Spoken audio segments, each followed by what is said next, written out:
Welcome to the podcast, A Drink with Derek.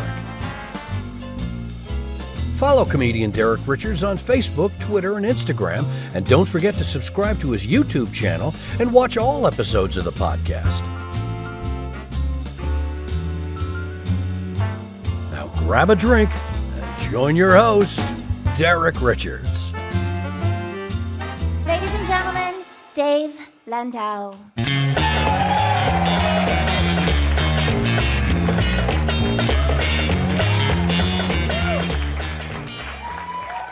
Thank you. It's a mohawk. It's good to be here in New York. I'm from Detroit, Michigan, originally. Thank you.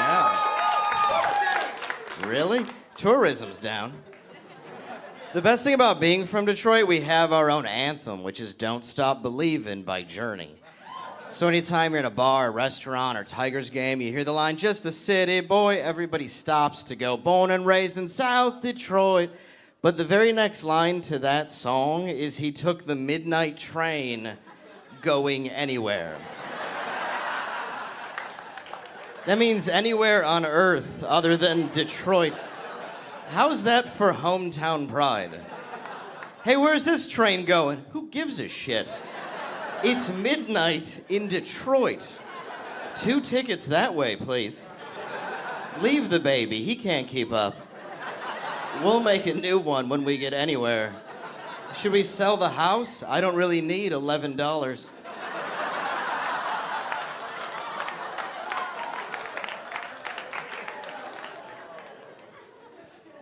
It's interesting, Detroit, to help revitalize the community, hipsters will move like next door to crack houses and do a thing called urban farming where they plant fruits and vegetables. And then you see them on the news and they're like, they robbed us and cut our faces open as a warning.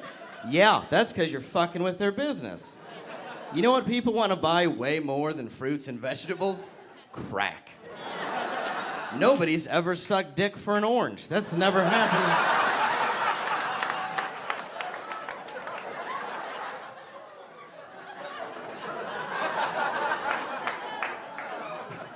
I live in Metro Detroit with my wife, who just gave birth to our first child, which is really awesome. Yeah, it's great. And I'm a recovering alcoholic and drug addict, and now that we have a kid, people have questions. Like the other day, my buddy's like, well, like, what if you caught your kid smoking weed? That's a harmless drug. What if you caught him smoking weed? I'm like, well, seeing as he's a baby, I'd be impressed. I'm like, wow, did you roll that yourself? I thought you'd walk first. I think if my kid smokes weed, by the time he's old enough, it's just gonna be legal. And remember how your dad used to tell you, like, I used to walk 30 miles to school, up and down hill in cardboard shoes. I was damn lucky to have. I would just do that shit to my kid with weed. I'd be like, oh yeah, did you go to the store to get your pot again? You got it easy. Back in my day, you used to have to page your drug dealer, and sometimes they wouldn't get back to you. So then you'd have to start hitting up other people's drug dealers. But they were dry, so you and your friends drove down to the shittiest neighborhood you've ever seen in your life and waited for somebody to go, caw-caw, caw-caw. And you'd go, woohoo, woohoo, woohoo. And they'd run out and sell you a dime bag of mainly stems and seeds. Possibly some fish food. You and your friends would roll up a doobie and get headaches, but you know what? You were goddamn lucky to have it, son.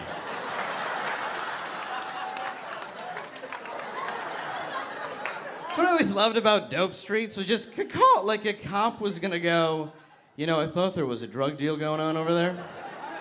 Clearly just a falcon talking to an owl.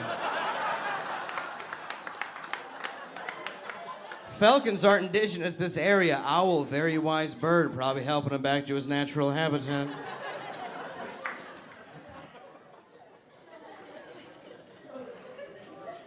I think in 10 years, pot's gonna be legal and peanuts won't be. I really do. I think you're gonna have to meet a dude in an alley to get a couple grams of Jif. I'm not a cop, like, all right, I got creamy, but for extra 20, I got that chunk, you know what I'm saying? Shit straight nut. My guest today, whom you just saw there, His third chair on Louder with Crowder, very popular podcast, brilliant podcast. Also, his album Nimble Fingers is available anywhere that you grab your comedy albums. His movie King of Detroit can be seen on Amazon. He's seen on Comedy Central, Last Comic Standing. Good friend of mine, Dave Landau in Texas right now. I am in Las Vegas. You are in Texas.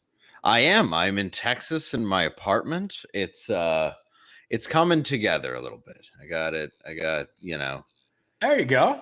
Yeah, it's coming together. Well, this is all a brand new move for you, and we're going to get to that here in just a second. But a couple of random questions I'd like to throw at you. You have been sober for a number of years now. I got to ask, what is it like to be sober on St. Patrick's Day? It's difficult with my Irish heritage. I feel like I should drink myself to death. Fortunately, COVID only makes it worse. So there's 2 in a row where you just really want to just hip it back. And actually, what I would have liked to do is go to the old Shillelagh in Detroit like I used to and get annihilated. That was my my go-to back in the day. That was your ritual, the old Shillelagh? Yeah. We'd start at the old Shillelagh, drink all day. And I remember I would go to the old Shillelagh. I couldn't tell you anything after that, but I know that that's how it started. You ever spend time in Corktown at all, or just old Shillelagh and then everything went black? No, well, that's, it's Detroit, but a part of it.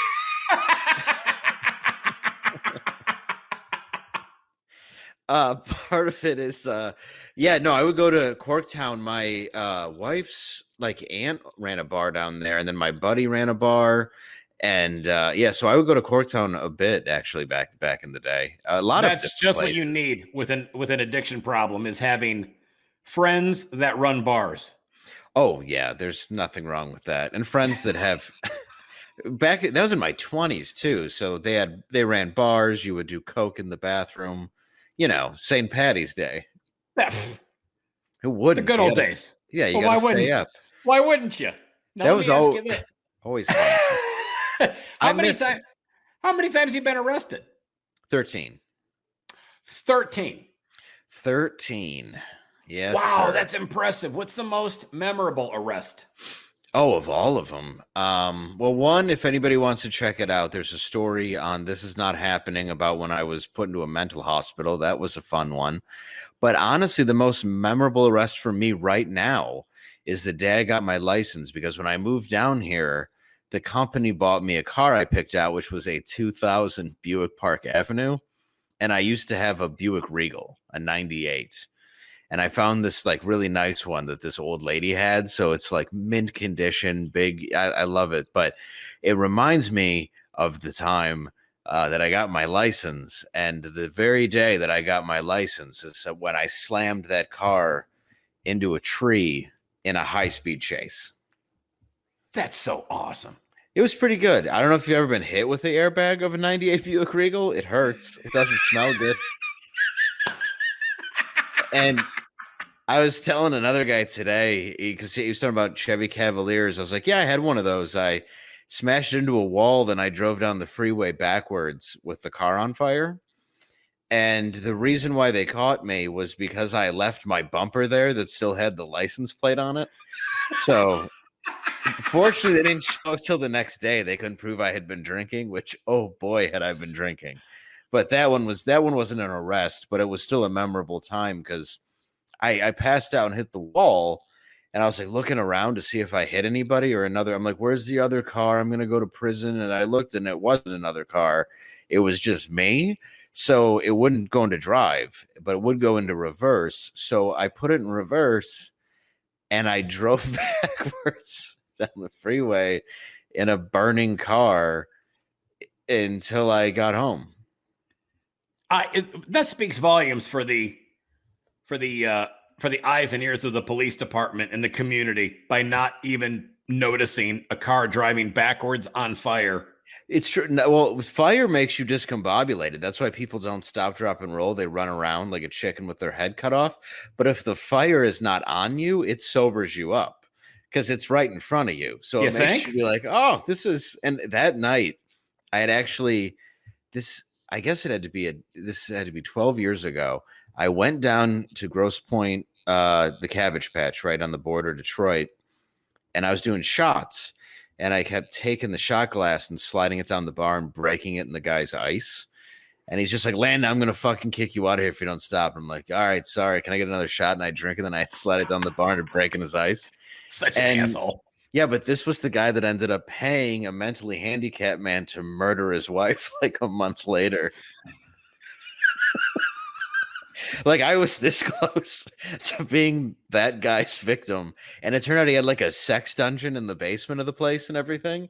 And at the bar that you were drinking at the bar that I was drinking at, the guy ended up going to prison. Yeah, because they found his wife like over on the Detroit side, like she had been suffocated or something, and they were like, "This just doesn't seem, very car accident-y." Because of the bag over her face. No, whatever exactly. it was. Yeah. So they found out that he had hired like the slow Rain Manish, like the guy who would clean the bar to murder her. So I don't think I helped, but I don't think it's my fault. What was in the sex dungeon? Did they find? They didn't find his wife down there. He had put her in a car and made it look like a car accident. Attempted to, but then it was like she died of asphyxiation. The airbag didn't go off. Like, it wasn't bad enough of an accident to kill someone. It was pretty sloppy. So yeah, he did that, and then they went into the dungeon to find out that he had been running this sex dungeon illegally for a very long time, and that's when they realized, like, oh, this guy is probably killed his wife, so we should look into it more. Because they went in looking for evidence, and they're like, well, we don't have evidence, but there is a guy with an apple in his mouth getting pegged. So maybe. I love how you said running an illegal sex dungeon, as if you were to go on Google and type in legal sex dungeon. Legal sex dungeon where, I think it was like prostitution and some other stuff, but they were more concerned with the murder at the time. And just before I had been breaking shot glasses into his ice and making him very upset. Man, you got cool friends. Yeah, they were pretty cool. I just hope he didn't go home and his wife's like, "Why are you so late?" And he's like, "I'm fucking cleaning ice out, bitch." And then he snaps.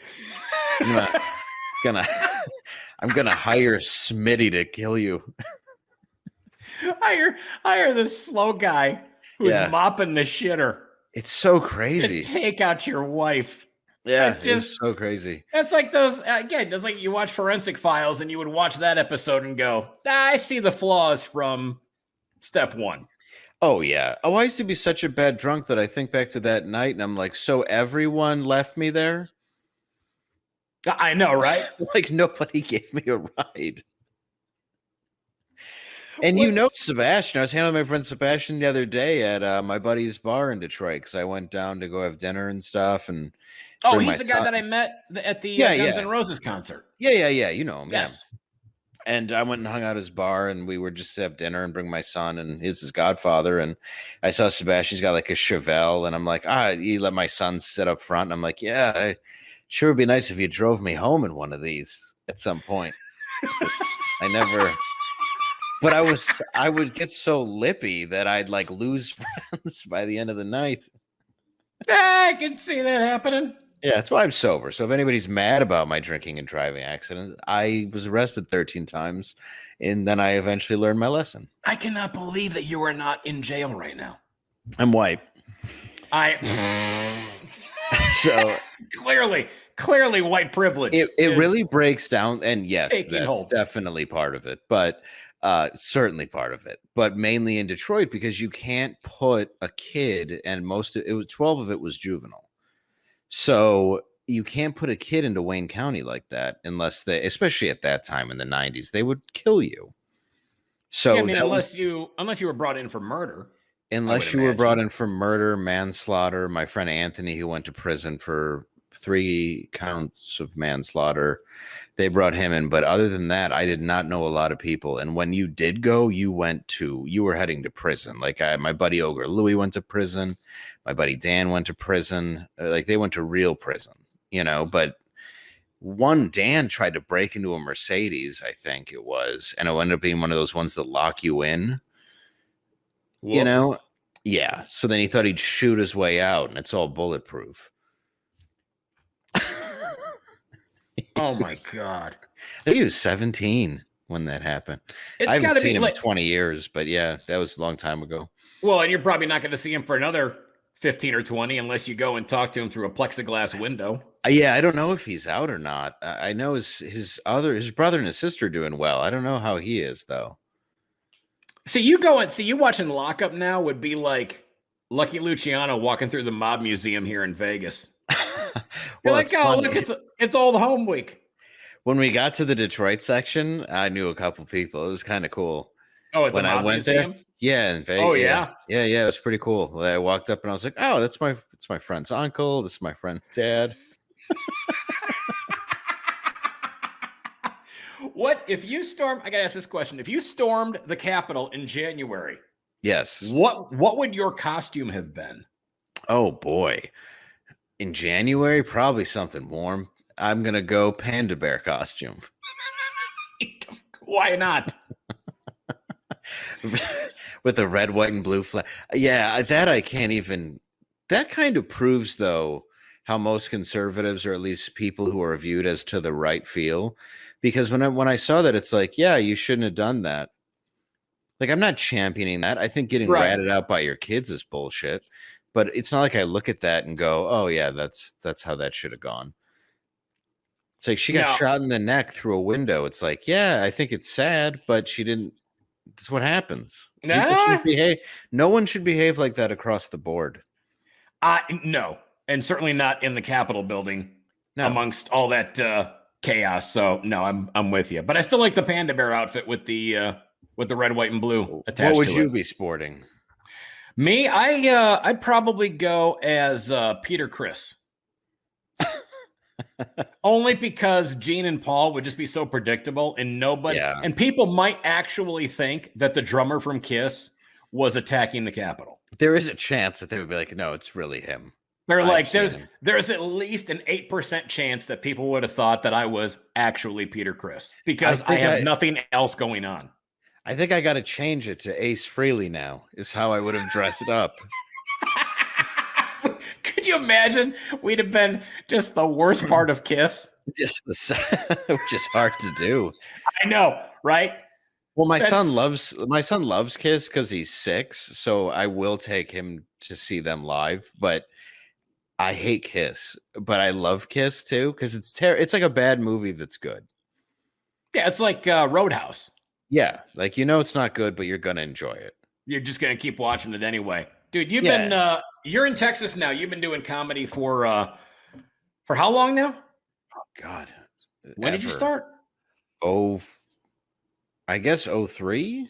Okay, so yeah, 18 Maybe. years. You started off doing improv in Detroit. Yeah, in like 2001, I started in improv, and then 2003 or 4, I started in stand up. When did you make that, or why did you make that transition? Was it one of those things where you just saw improv as a way to be a better comedian, or did you just start in improv and went, oh, I really like stand up now? No, I always wanted like SNL and something like that, and I knew that that's where they had gone. I knew that was a large hub of SCTV and Saturday Night Live, which I was a huge fan of, and much to the lesser Mad TV, but I knew people were on it, especially Keegan-Michael Key from Detroit. Right. So I started there kind of in that hope, and then I really enjoyed the writing aspect because when we were writing sketches, watching them come to life, that's a really cool thing to watch other people act out your sketch. And I would watch that, and I thought, well, it's really just a bit you would do on stage. I just would have to tell that story on stage, and then I tried that, and I kind of took to it really quickly. And I remember my first headline date was like at Joey's in Dearborn. Bill Hildebrandt gave me, and I was like 7 months in. Wow. And it went well. So I just I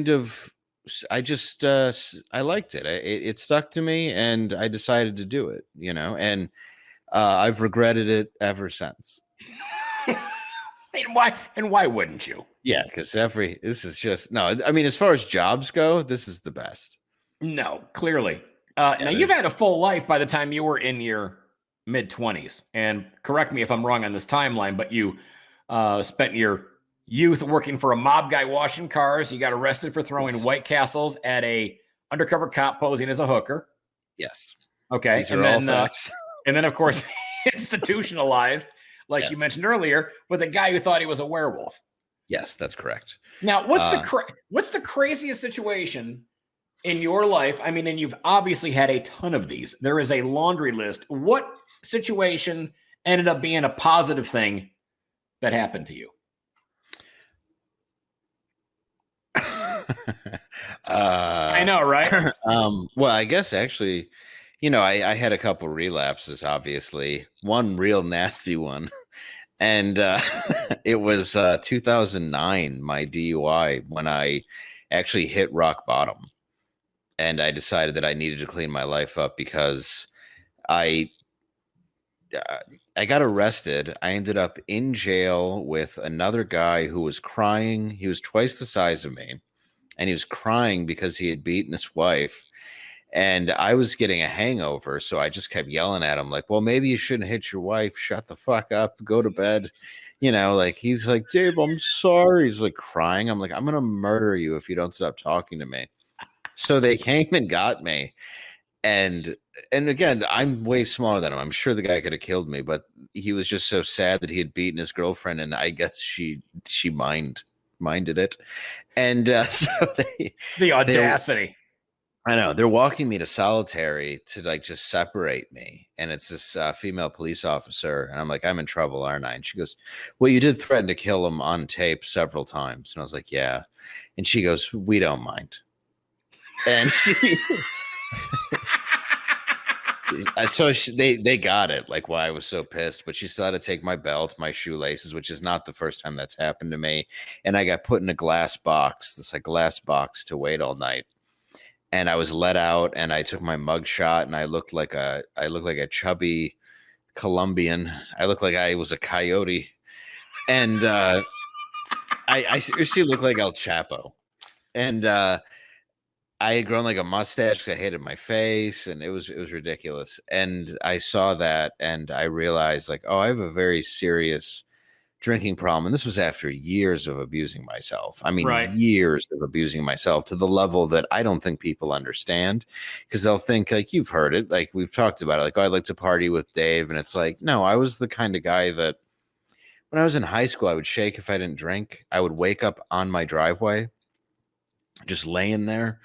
I remember, my neighbors would see me. I'd wake up in my bushes.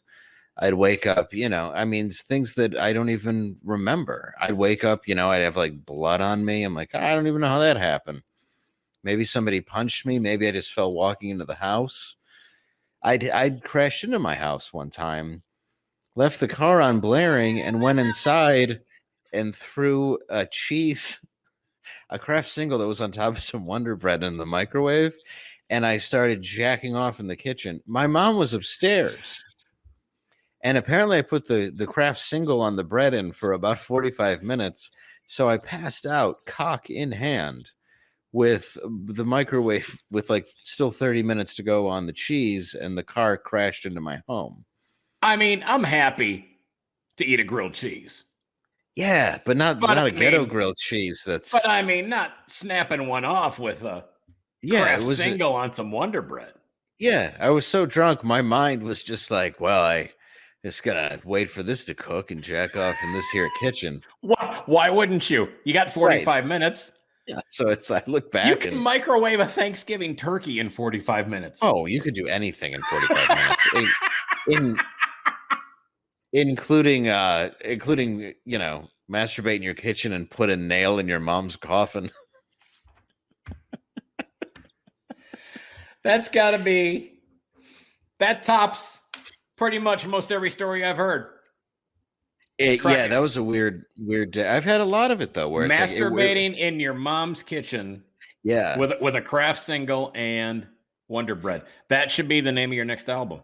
Yeah, it's true though. You can look back and laugh because my parents are dead. That's the only reason. If I had to sit there, and I have through holidays, and know the things that they've seen, your parents are dead. They were both. Well, your mom was dating the guy that ran a bar and some asshole was breaking shot glasses in the ice. And he just lost it and took it out on her. Dude, you spent a couple years in New York with I did. the Anthony Cumia Show on Compound Media, and I can't thank you enough for letting me come on there and be a guest with you guys probably half a dozen times. And for sure. Just so much fun. Why did you end up leaving the show? It was a really hard choice, actually. It came down to, like, I love Anthony, and he honestly is I think he's the greatest radio personality to ever live. I don't know if there's anybody who will ever be funnier than him. And it came down to, I was getting an offer. I'd been going and doing Crowder a lot, and we were starting to click. Anthony and I had gotten an offer, but Anthony wanted to move to South Carolina, which he still does. And I don't want to move to South Carolina. It's just not really in the cards for me. And, you know, the more he kind of pushed that, I thought, well, maybe I'll take him up on this offer. And I eventually did. I took up Louder with Crowder on the offer that they gave me, where it's pretty cool. I get to write sketches. I'm in third chair. They're really, really great people. But really, it just came down to, I felt it was time to move on, because I didn't want to move to South Carolina, which it sucks, you know, because in hindsight, I don't know. I think it bothered him, and it bothers me too. Mm-hmm. And I didn't want it to end in that kind of a way where there's no bad blood, but it's definitely sad. And I think we're both sad, to be honest. And I miss doing, I mean, it was so much fun, and I miss it a lot. And so it just came down to a very, very hard choice. I mean, it's a great show. It was put together fantastic. Anthony is a brilliant personality. The behind the scenes crew just did amazing work with all the, the stuff that they were able to pull out on the fly, which was just, I mean, they were just brilliant with putting that together. What was your biggest takeaway from that experience with Anthony? I learned everything about radio from him. Mm-hmm. I learned, I mean, it could be reading ads. It could be just talking, just listening to somebody, how to ask questions, how to interview. I mean, I guess the biggest takeaway was always, it's perfectly okay to go for the joke. Right. And that's something that people always say don't do, but Anthony did flawlessly and just brilliantly. Like, I'll never be able to do the impressions that he can, anything like that, but he was just amazing to watch, how he could just entertain you for 2 hours. And a lot of times it was just learning how to tee somebody up. So if I'm here, if I'm on your show, if I'm on, you know, one of the things that I noticed about Carson was the ability for him to tee up his guests so they looked great.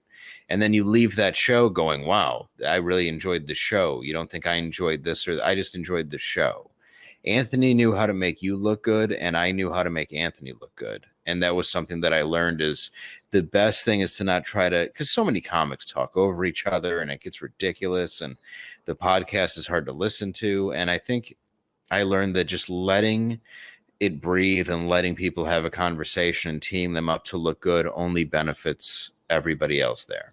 Yeah, he just did such a solid job of that. And being in that studio with you, I remember going in there the first time. It was very intimidating because I had known of Anthony for years. And I mean, I was in radio, not obviously in the same league of where he was at, but I mean, I was in radio and I had heard of him through the business. And so it was pretty daunting coming in there. And I mean, you made it a real easy transition to come in. You're like, hey, just, you know, chill, play off of this. This'll, you know, he's great. He'll tee you up with stuff. And it was you can't manufacture that chemistry between a host and a co-host. And what you guys had was really something special. I thought I really did. No, I agree. It still is. And I do want to go back and do the show. And, you know, everybody who I brought on, I always told them I'm bringing you on for a reason, where it was like you, Matt McClowery, Matt Holt, Brent Terhune.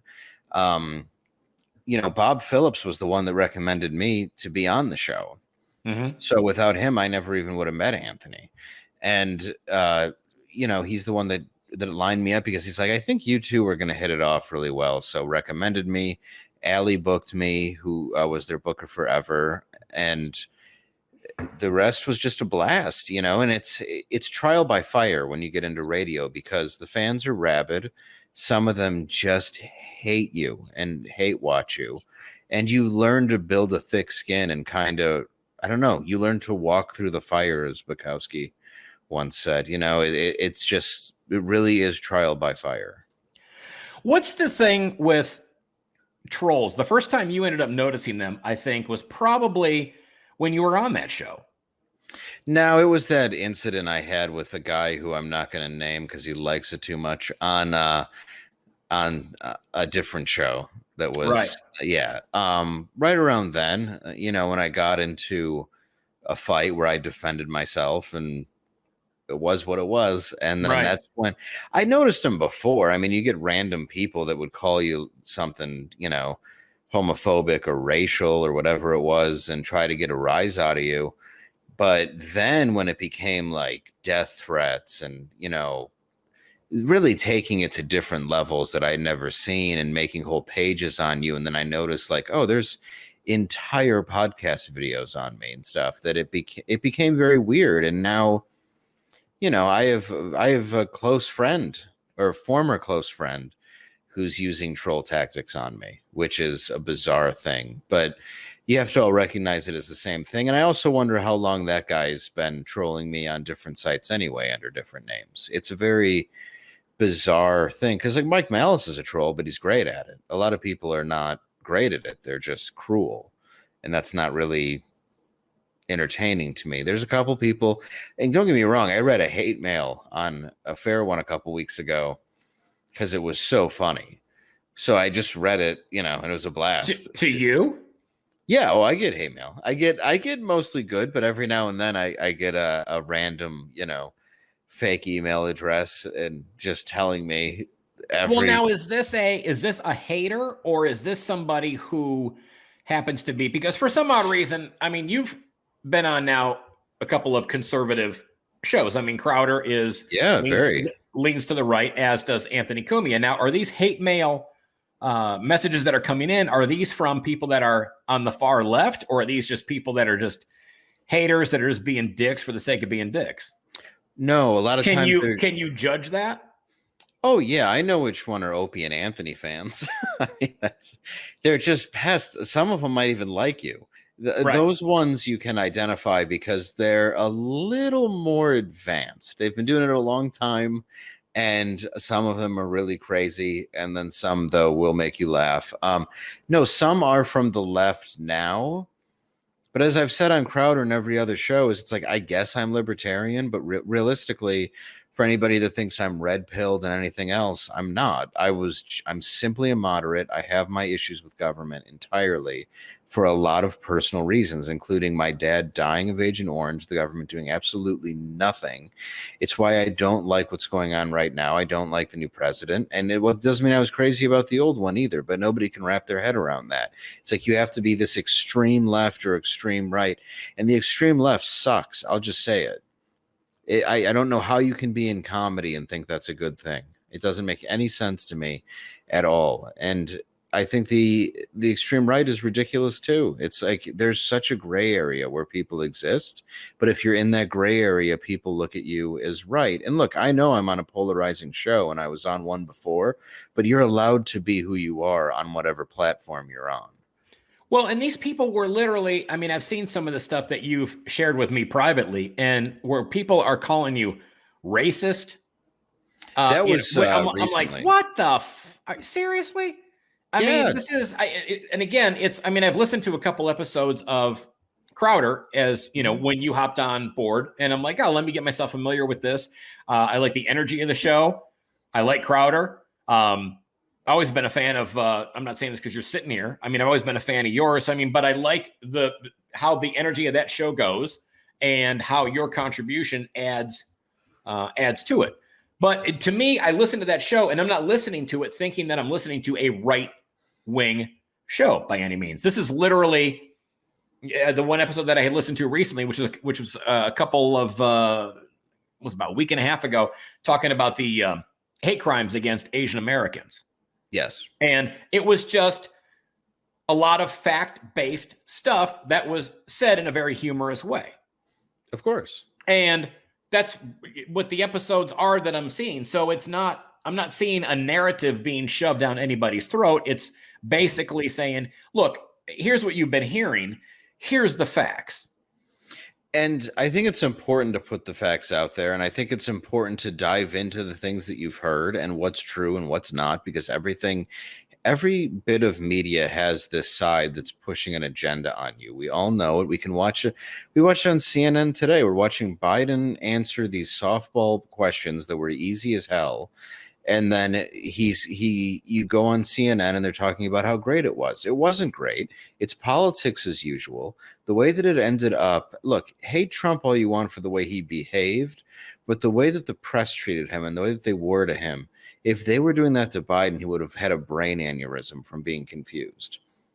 And it's like, and again, like, you know me, I wasn't some big Trump thumper either, but people have that misconception. But it's the same as when you say racist, or, you know, the Legion of Skanks get called that all the time. Fucking anybody does now. I mean, it's 2021 where you just use these hot button words, whether it's misogynistic or homophobe or transphobe or xenophobe or whatever you want to say, because if you don't just lockstep with these ideologies, there's something wrong with you. When I go, I don't understand why there is an 8-foot tall 50-year-old man playing basketball with junior high school girls. People look at, I'm sorry, I'm not going to pretend that that's normal and that I'm not allowed to say something like that's and again, I'm not going to also say that you should hurt these people, because you shouldn't. No, not at all. I mean, I think the violence that ends up coming from, or the violent rhetoric that comes from the left, seems to be way more ramped up than anything from the right. I mean, when Rush Limbaugh died. Well, dude, and they all were happy and celebrating his death. They were losing their minds about him dying. And listen, was I a fan of Rush Limbaugh? No, but I'm not a fan. I wasn't either. I'm not a fan of Don Lemon or Chris Cuomo, but I'm not going to cheer when they die. No, well, because you have class, you have. I'm like, what is wrong with you? Right, and look, I wasn't a fan, but how do you deny the fact that he created something and did something with his life? Oh yeah.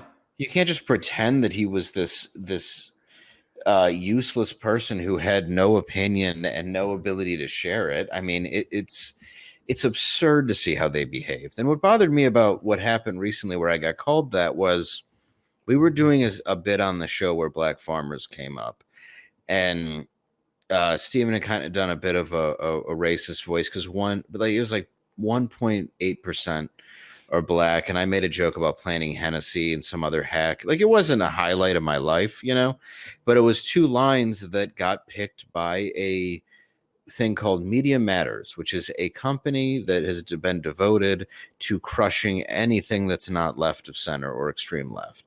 So they picked a minute out of the show and put it up saying that we went on a racist tirade, and then they were able to put that up and people just read the headline. So I started having a lot of friends from Detroit reach out to me. A lot of them obviously black, and I talked to them, explained what, and they said, well, it wasn't really you that bothered me on the clip, but you're still in the room laughing. And you go, all right, fine. But what they all ended up having in common was that they had spoke to a former friend of mine, right, who is mad at me for, I have no idea, because I've done more for this person than anybody. I've given him the shirt off my back. I've helped him through some difficult times. And to watch this guy look at, like, when I was on Anthony's show, he was very jealous. And he's like, I think you're living my life. I introduced you to O&A, and it's like, well, so try. Stop blaming everybody else. I tried. That's why I'm in this and successful. Yeah, finger pointing and lack of accountability is huge with people. Right. And they'd rather sit there and look at you and be shitty. And I didn't mean to derail your thought. I apologize. I'll let you continue. No, but I mean, who he is. I know exactly who he is. I mean, he's, open mic caliber talent at best, who drifted away from doing comedy. And for whatever reason, that's his path. And he's now angry at you for having the success that you've had. So that's, but there's no reason to sit there and listen. If you're going to be quiet about it and sit in your mom's basement and bitch about a friend of yours having a more successful life than you, that's one thing. But to turn around and now call you a racist and then share that with a ton of other people that you know, and now you've got to sit there and cover your tracks. It's like, this is bullshit. Right. And do it based on, like, he waited for that article, got the link, and was like, there, I got it, and posted it. And then I had friends reach out to me, like I said, and like, I'll even say, like, Ricardo and some other people who got a hold of me, and I was like, well, dude, and they weren't happy with it, but we talked about it.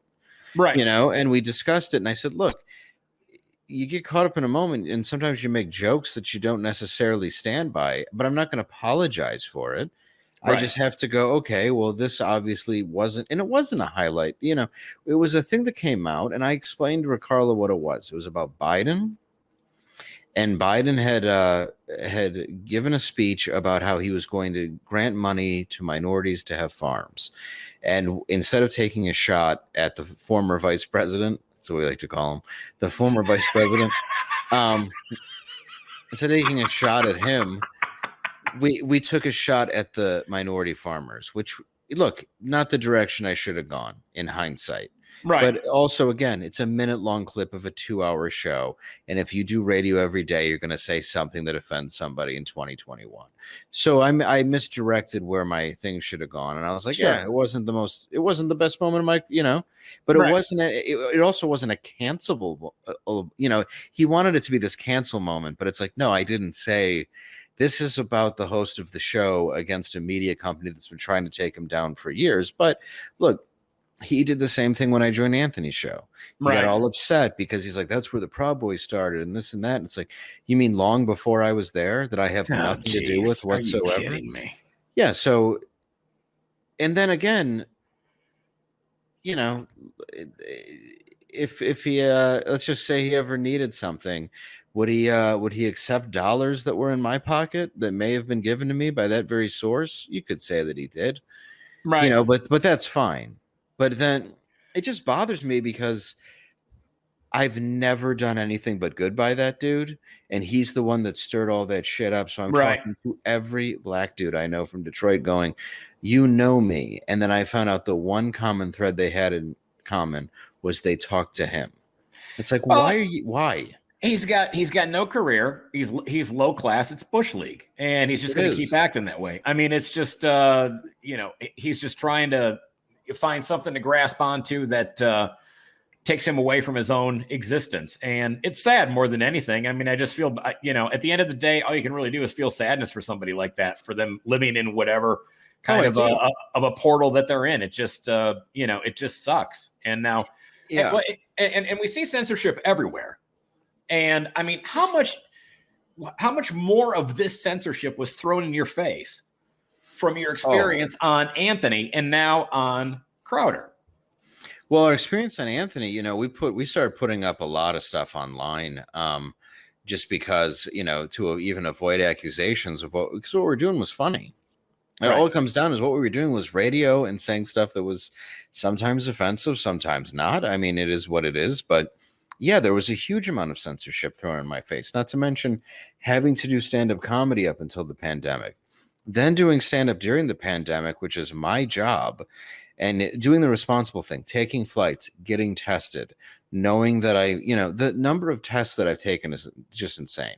Right. It's like I'm always being responsible, but I also am the guy who, too, I'm a complete germaphobe. So it's like I'm already wiping down the seats with alcohol. I'm already doing this crazy stuff that everybody thinks is so out there now, where it's like, I don't care if you wear masks on a plane, you filthy animal. I don't want to sit next to you anyway.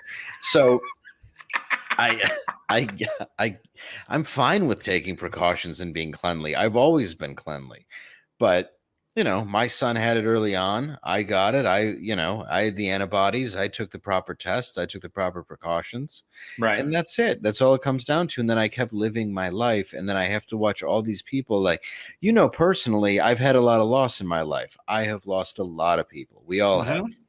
But I've lost some. To sit here and not live my life because I'm going to be afraid of a cold that killed a very small percentage of people that was being used as a fear tactic to get a guy out of office. And I don't give a shit what side you're on. That's the truth. Mm-hmm. It was a fear tactic, and that's why we're supposedly coming out of it and opening up the world again. I watched everybody I know who's in the middle class who own businesses suffer. I watch people fail. I watch people lose everything. And then we're going to sit here and talk about how, like grandma killer. Once I saw that they were buying into this bullshit the way that they were, that's when I just said, I don't care. I'm not going to lie about it anymore. And that's when you start getting labeled as somebody who's on the right because of a distrust for the government. Right. And a distrust for the things that you're being told from the people that have controlled you and control your money. All of a sudden, it's strange to question that.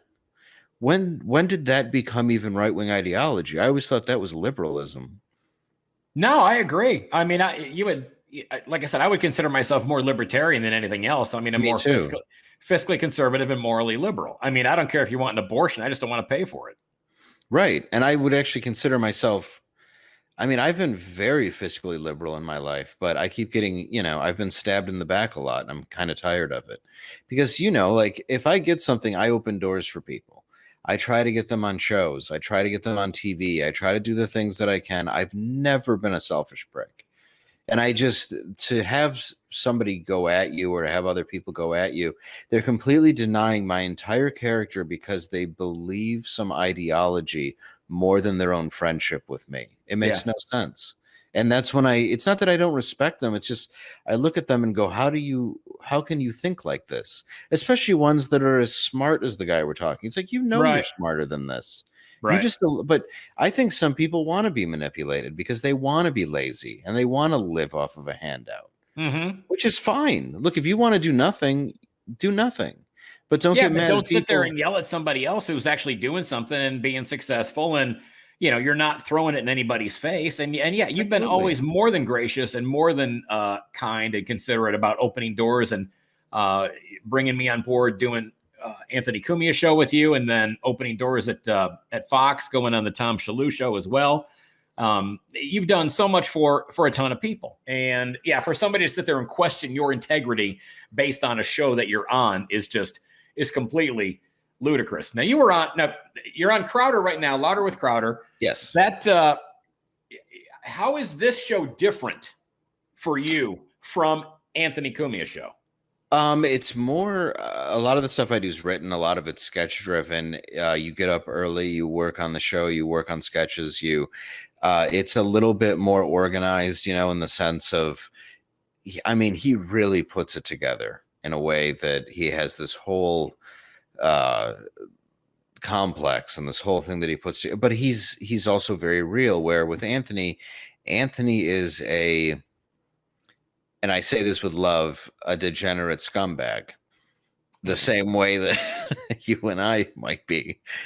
So we related. I'll take that. I'll own it. Yeah, I mean it as with love. Like there's nothing. I just talked in the beginning of this episode about, destroying my car in a ball of fire and driving it backwards. So, I'm not there's certainly moments in my life I'm not proud of. We all have chapters. Of course. So Anthony isn't he's a guy who I would say is a liberal who likes guns and just wants to be left alone. So like a libertarian. Right. And he's been labeled as a hard right, alt-right, person because he had Gavin McInnes on his network who, I've met a couple times and I can only base on how you treat me if I like you. And he was always nice to me. So regardless of what anybody thinks, I can only base that on how how I get treated. But right. I wasn't there when he had his show either. Now this show, he's definitely libertarian, but he's also Christian. We're more of a PG-13, where I would say Anthony's show is a nice hard X, depending on what episode you want to watch. Oh yeah.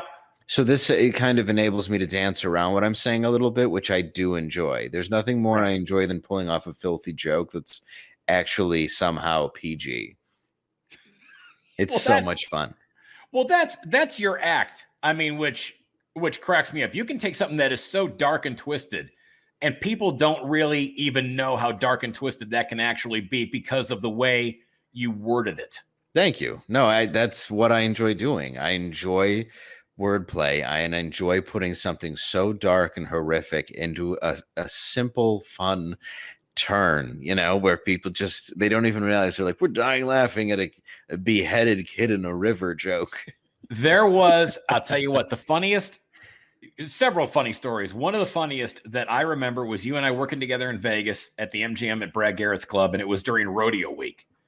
Oh yeah, I remember that. Okay. So we're working there, and you're up on stage, and I'm in the back of the room, and and it's a rodeo going crowd. And so the people that are there, I mean, you got a lot of, people from outlying areas. And so they come in there. Hey, it's a comedy show. We love comedy. We love to laugh. Here we go. And you're on stage, and you did 3 jokes in a row they're hilarious. I've seen them kill multiple times. And they laid there like a craft single on a piece of Wonder Bread with you jerking off in your mom's kitchen. They laid there. And I'm in the back of the room with our friend Ed, the manager at Brad Garrett's. Oh, he's the best, yeah. And we are rolling in the back of the room. The room is silent. I don't know if you remember this. And you're on stage, and all of a sudden you crossed your arms because they weren't laughing. And you held the mic, and you just looked at the crowd, and you went, you guys could have Googled me on the way in. And I about shit myself. I was laughing so hard. Ed and I were in the back falling on each other because this crowd was like, what the fuck is this? Oh, it was there's some of that though too. God. When you do it, it feels so good. Like, people are like, what is it like if it doesn't work? It's like, well, at this point in my career, I know what works. So I know when it's on them. So if it's not working, I kind of just love it when the whole room is just like, so damn funny. Now, do you end up getting people, obviously, for you doing what you do, the shows that you're on and getting the pushback from some of these lunatics? Do you get these people that show up at a show? Because that's got to be kind of creepy. I mean, you do a show, and afterwards you're out there with your merchandise, and all of a sudden here comes this nut job, and they get in your face. Has that happened with you?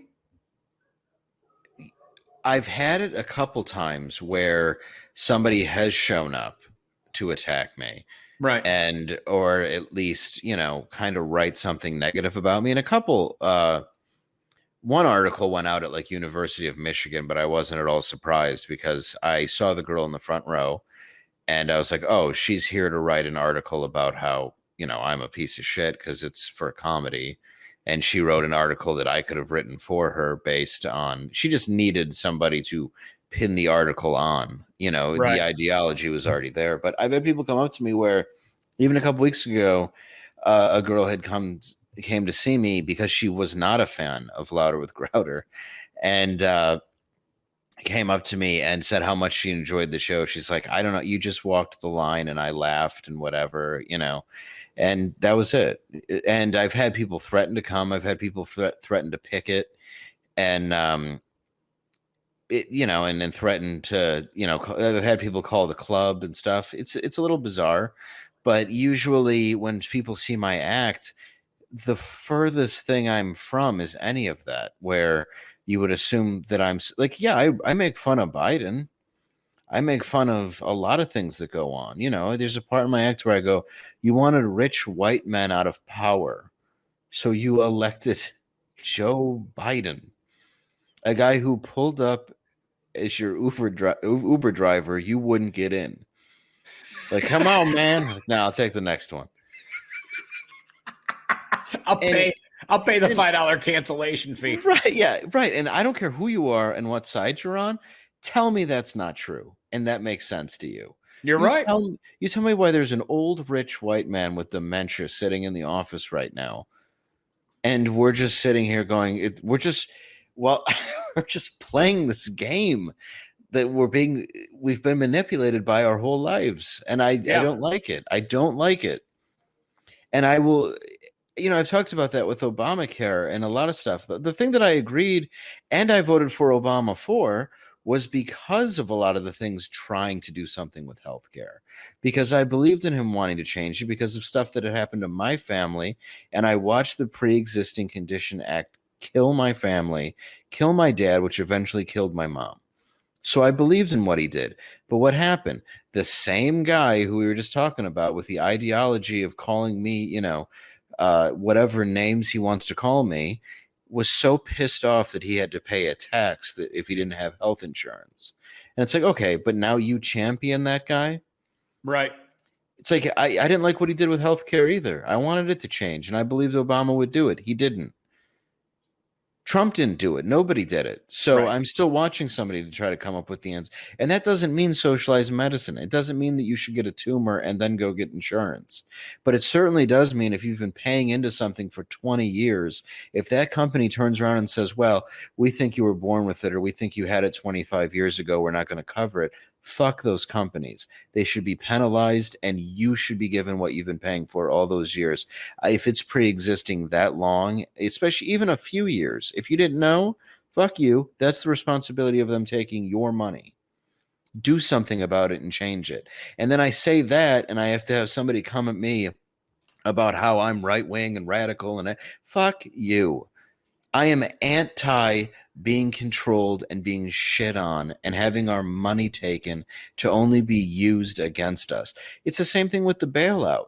They blocked Trump's bailout for as long as they possibly could. We watched it happen. They wouldn't sign anything over. Then they promised more money. Now you get a new guy in office who writes us another dog shit check that's not going to do anything, and people don't remember. That's Right. your money. They're not giving you anything. It's your money given to them to take care of you. But what do? Abuse Social Security, abuse the system, spend money on stuff we don't want them to spend it on, tell you to wear masks while they go to dinner and dance in Times Square as a couple. Cuomo's, fingering half his staff while talking about how great of a COVID warrior he is. And then you sit there and you question these people, and these people who claim to be liberals have the audacity to question you because you're questioning a system that is why can't you question that system all of a sudden? You're championing that side. You're championing the government and thinking that they're there for your safety. Fuck off. The government doesn't give a shit about you. And I say this all the time. I go, listen, you go back and you know which organization I would never, and this sounds horrible, that I would never give money to? Wounded Warriors.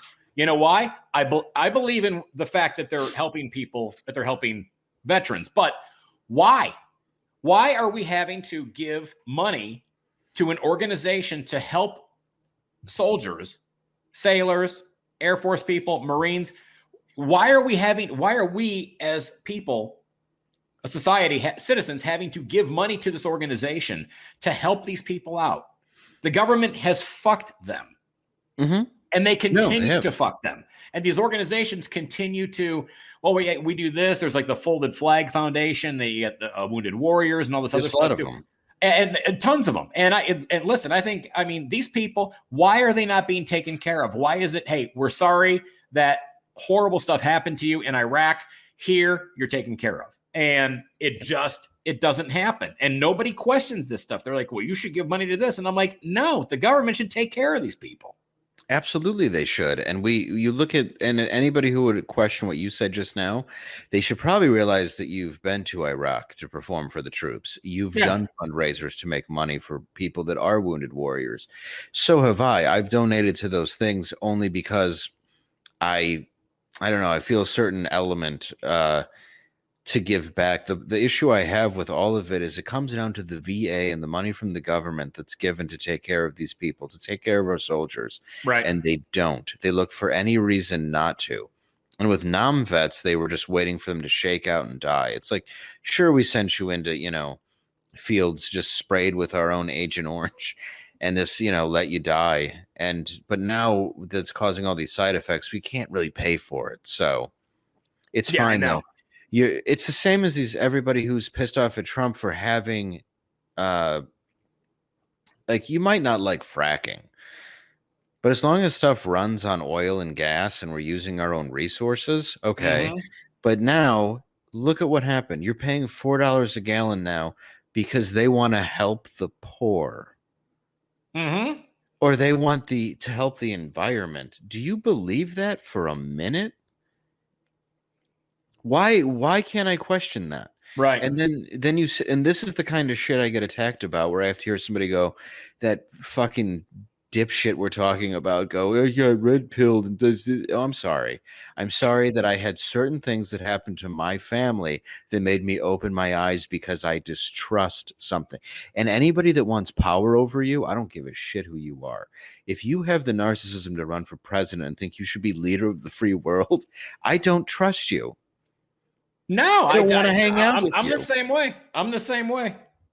I'm exactly the same way. You should always question government. Always. And You're do your supposed research. to. And that's what this is based on. Yeah, and then all of a sudden, yeah, like you said, you go against what the mainstream media wants you to think, and now all of a sudden you're questioning something. Now you're being labeled as a racist or an the Antichrist. It's like, what are you talking about? And 10 years ago, when I was on the road and I would get pulled over or something, usually for like speeding in a speed trap zone in the middle of like West Virginia, I would get this certain amount of fear, that would just hit me because I've been beaten by police and that sort of thing.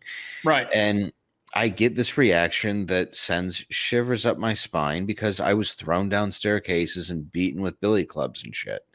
So I have a reaction, and I would get yelled at by this very same person after for like, why would you behave like that? And it's like, I don't know, my natural instinct to be defensive when there's a flashlight in my face, even if I haven't been doing anything. But part of me now realizes, okay, well, that's not necessarily all cops. We can't keep putting labels on everything. We have to open up our eyes a little bit and start looking at people as individuals. But they don't want you to look at people as individuals. No. Everything has to be a color-coded system. It's why I watched a video about Rage Against the Machine the other day, where they're bringing these kids out to a camp and they're like burning crosses to show you how to do that. And some guy's doing white is bad math on a chalkboard going, when did whites become whites and not just ancestors of certain countries? Like, why are the Swedish and the English and the German and, why are they all the same thing? And it's like, yeah, why are they all the same thing? Because my Italian and Irish ancestors got here in the 1900s and were treated like dog shit. Oh, yeah. But I don't hang on to that. Nobody should. Look back, I never experienced it. You go back and you look at the New York and, when you first started seeing the signs posted, Irish need not apply.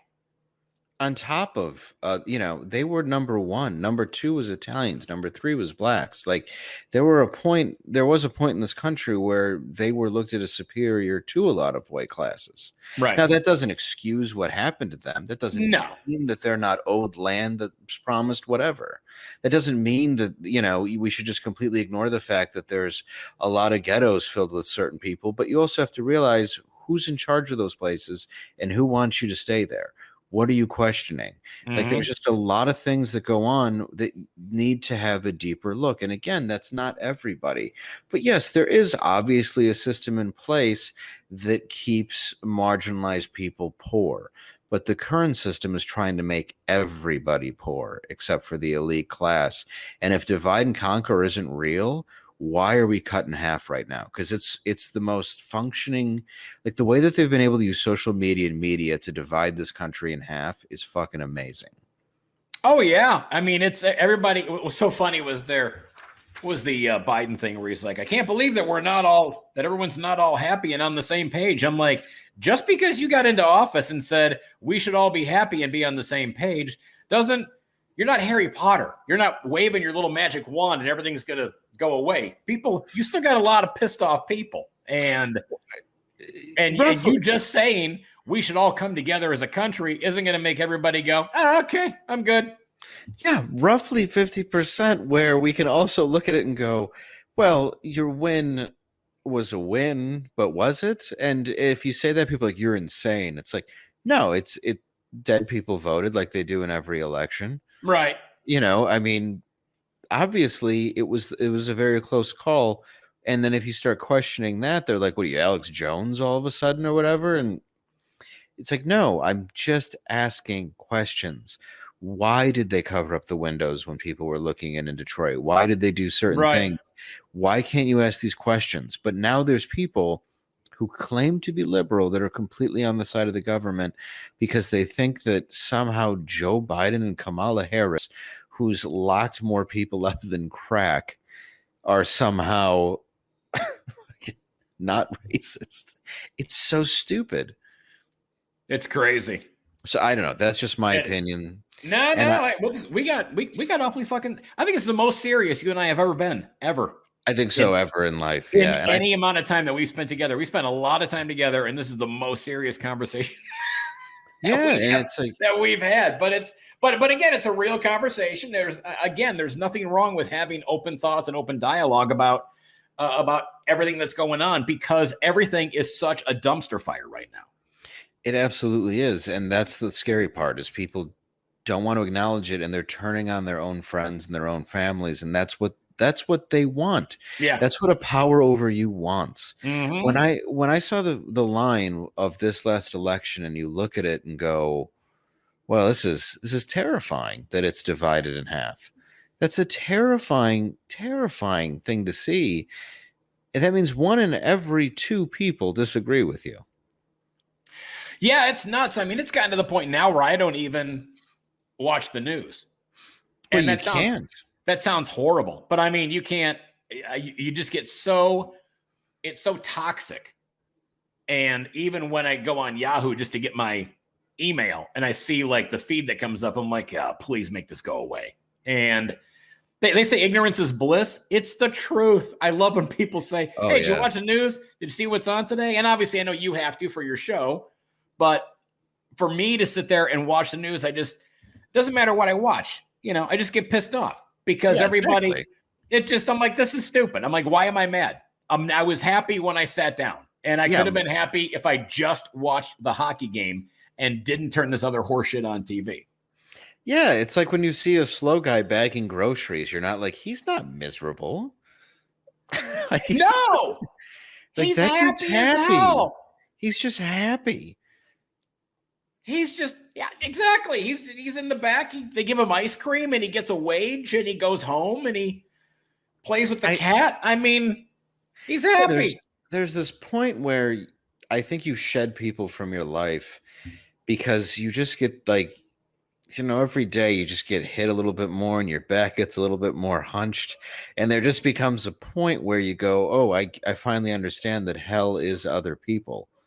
And if I don't find ones that just accept me for who I am, this is going to be an even longer ride, or feel longer than it needs to. Like life is short, but it doesn't make it pleasurable. No, it was a great comment that I read. It says some of the most poisonous people in your life are disguised as friends and family.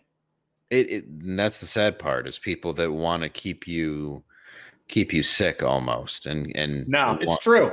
No, it really is, dude. Listen, besides our wickedly serious conversation here, which I love, because I love having this dialogue back and forth with you. Your movie King of Detroit, which is on Amazon right now. People should watch this. It's great. It was shot in my hometown, your hometown, Detroit. I love the movie.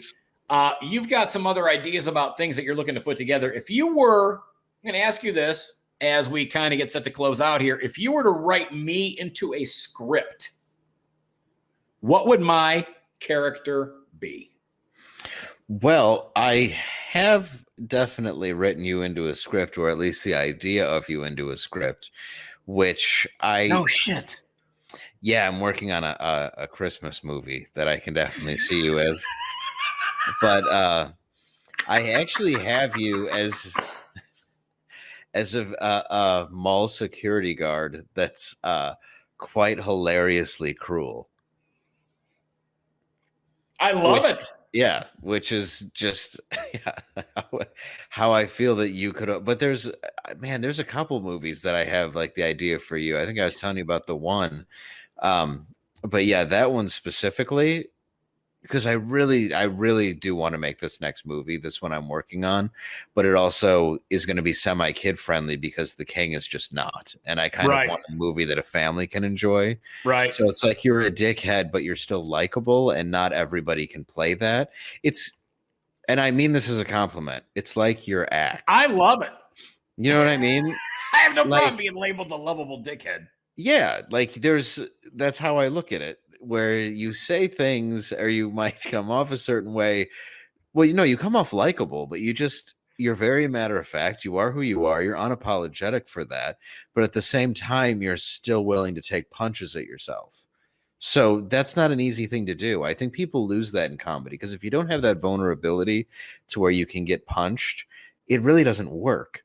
So your comedy might be critical of somebody else, but somehow it always comes back to you. And that's not necessarily easy because you're not doing it on purpose. It's a genuine thing that you have. So in any movie that I have, it has to be a likable asshole. Oh, I mean that with love. Dude, I take that as nothing but love. And I think everybody should get a chance to get a copy of your album, Nimble Fingers, which is on iTunes and anywhere else that you can snag a comedy album. It is absolutely hysterical, as are you. Louder with Crowder is the podcast, Steven Crowder. Google it, find out where it's at. What's the preferred podcast platform for people to watch this on?